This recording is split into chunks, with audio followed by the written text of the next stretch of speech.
आज 9टा 9 हुणु केमिति खरा वाह वारे वाह खरा ए खरा देखी आमे भाविलु आज कौन रोषे करबा बोंगु पचारलु बोंगु पचारिबारु बो आगरु चाउल बतरेई प्रिपरेशन कर देथिले कांजी पाग तापर मु एपटे हल्दी गुंड दे घोड़े ने दीदी आमर परिबा गुडा काटी मते धोइबाकू दे देले एपटे मु भेंडी बैगण बोईताळू पानी फुटिबारु बो देइथिबा चाउल सहित परिबा गुडको एमिति पकई नेली तापर पकई कि मु आधा घंटा या 15 मिनट बॉयल हेबाकू छाड़ी देली पर एपटे मु फुटण देबारे तयारी आरंभ करि नेली किछि रसुण को कुटी एमिति रखि नेली तापरे किछि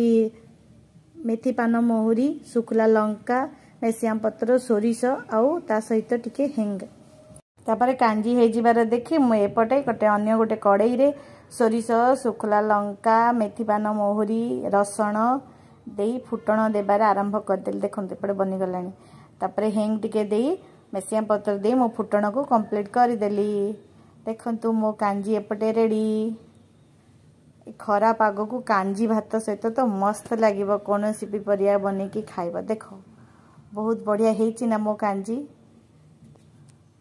आज तो आम घरे समस्ते बहुत खुशी रे खाइबे जेहेतु के खरा पाग को कांजी आपण भी ट्राई करंतु घरे एमिति कांजी बनेबा।